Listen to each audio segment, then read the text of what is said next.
So welcome back guys to lesson number 2. So we're going to jump right back into shapes. I'm going to teach you a little bit more how to make even better shapes. We're just going to go more in depth when we go deeper into something. We never know something completely. We can always go deeper. So let's go deeper into shapes. So the first thing, you can remember this little clip from last class. These are the shapes. So what makes a good shape? Let's plant that question first and think about it individually. What is it about these shapes? Let's make a list of what makes a good shape. So first of all, these shapes are abstract. They're not just the typical boring ones. Squares, rectangles, and things like that. Circles. They're also simple. They look like anyone could draw them. They look simple, easy, and they're clear. The design's clear. And that gives us inspiration. Like anyone can do this if you really look at it. And they read clearly even at a distance. That's huge. So if we zoom out in Photoshop, for example, we can see that they look clear. So it's a little trick with art that if it looks good when it's small, it looks good everywhere. Sometimes things look good when they're big and powerful, but then when they get small, they fall apart. So imagine if we make a really cool drawing that looks small, then you know that the composition's good and it's all going to come together. Similar to the foundation thing we're talking about. So let's talk about the marks. Let's talk about lines. These lines are just for us now. Remember, lines don't really exist in the world. They're just a type of shape. So there's three basic marks that we're going to concentrate on. Just three. We're going to make things simple as always. Okay? Three basic marks. We have the C curve, an S curve, and a line, or a straight.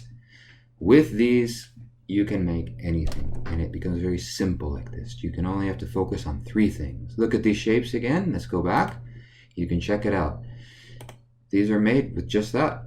Here's a very simple design. We have obviously two C curves and a couple straights connecting them. These are almost all straights with a little bit of a C curve in there. Yeah, so you can see the shape's very simple. Here's another one. This one's a bit more complex, but here's an S. And then a bunch of C curves. When we get one like this here, here's a shape that's become a little bit too complex. This can be okay in the beginning, especially when we're drawing stuff and we just want to relax and we're just letting the hand go fluidly, and this is okay. The problem with this is these become too complicated and it's confusing for us, and when we shrink them down, they're hard to see at a distance.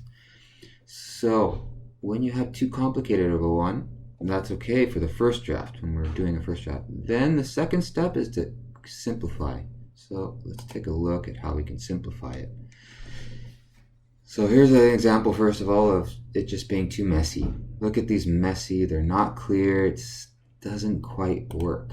So let's go back to simplifying. Let's turn this in using our three shapes: C curve, S curve, and straight line. And another great thing is that they're fast. It's really fast to draw this way.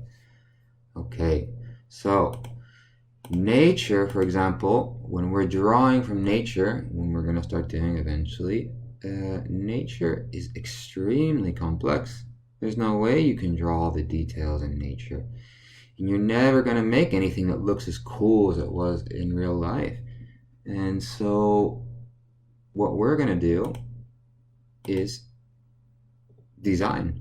You're going to create the shapes. This shows the artist's choice. The artist chose to make it this way. It shows design, it shows intention, and that is a great thing to look at. So here's a picture of nature. You can see sometimes nature gives us clear, easy shapes. In this image here, you can see, oh, this is really easy to make shapes. And the first images that I've given you guys can be quite easy. I've made them high contrast. This one, for example, man, come on, really difficult. Huh? So here's a little mini example of what I'm talking about. Let's break this one down into shapes.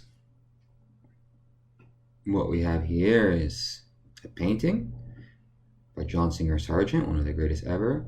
Let's recreate it just using a few basic shapes. So that's the shape of the face, one side of the face. There's the shading on the other side of the face. You can see it's all been simplified. One shape can do the whole thing. The head is a similar color.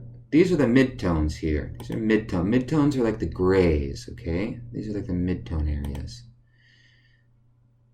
Then we have the highlights, really bright areas. And now look at that. That's all the eye.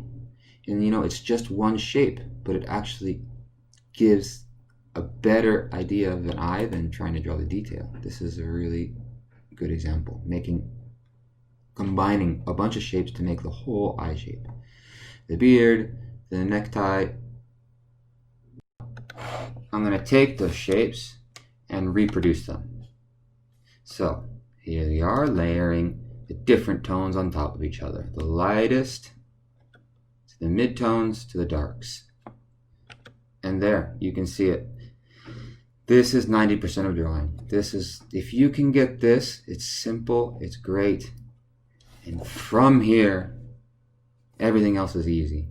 Once you have that good solid foundation of these shapes, now some simple blending and some simple adjustments and little detail on top, we're going to have some marvelous stuff.